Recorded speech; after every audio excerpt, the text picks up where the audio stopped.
Hello guys, so today we are here to solve this very famous problem called best time to buy and sell stock.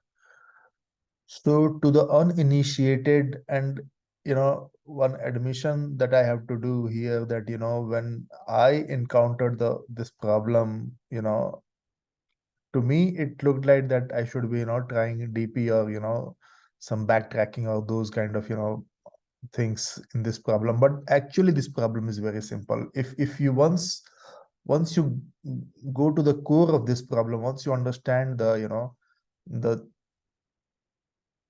the basic what is at the at the very core of this problem, and once you get that, then this problem is very easy. How to solve this problem? So to solve this problem, we have some very simple things. So first of all, we have to have max profit. So max profit as of now, uh, we have to return max profit. So we will declare one variable for max profit. Then we will be, choosing minimum.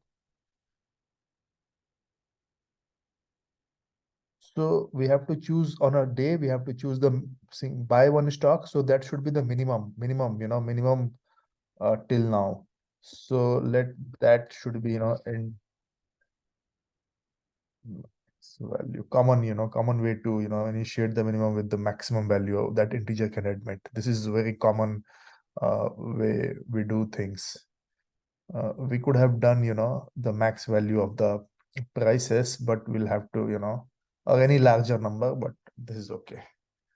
Or what we could have done, minimum is equal to prices of zeroth value we could have taken as the minimum. Okay, then in that case we'll have to start our loop from int I is equal to 1, I less than prices dot length plus plus I. So see what this problem is telling. We have to be very clear in our understanding of the problem. Once you understand the problem, then what is required to be found, we should only be trying to do that.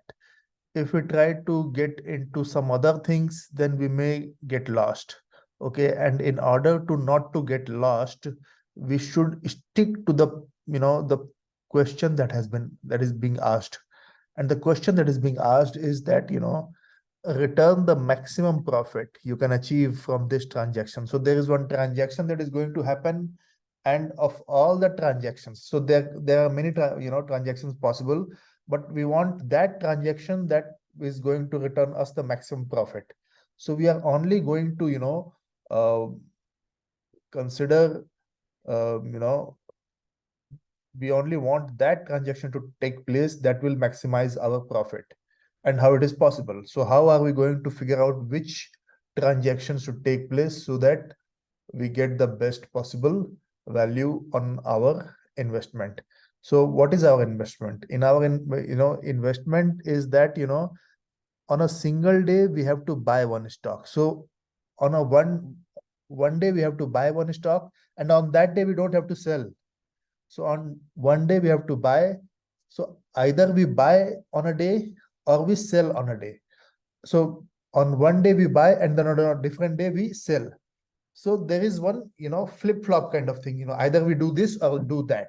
So first thing that we have to understand, that we have to have one if else kind of thing over here, that one day we are buying and the other day we are finding what is selling. If it is going to sell on that day, so it is going to selling at a better we are getting a better deal or not. So how are we going, what is the condition for this purchasing? Let's say in the first case we are doing this purchase. So in this case what we are going to do, that if mean value is greater than prices of I, then what we will do, that we will do one purchase on that day. So our min will be updated to that new value.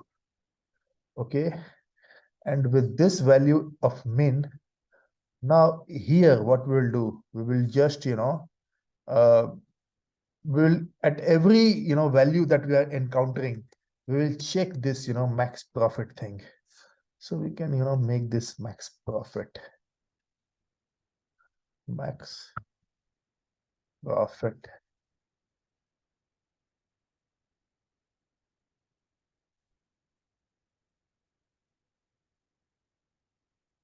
Okay. And then what is the current price for that day? So the current price for that day is going to be prices of ith index prices. Then we have to do the min which has been updated in the previous, else block. So with this, we will do one, return the max profit. That's it. Okay. And if we run this, let's see what we are going to get.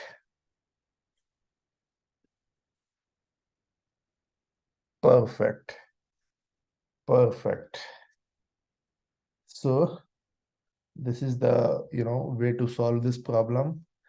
And one should consider this. Instead of taking integer dot, max, it's always better to, initialize our things with the, content of the array itself. So we have taken here the min as the, first value in the prices array, and we have started the iteration from the second element of the array. Second element is at index number 1. So this is how we have, gone about this problem. And I hope things are clear to you. Um, at least I am happy with the result that this is beating so many other 99.93% of users with Java.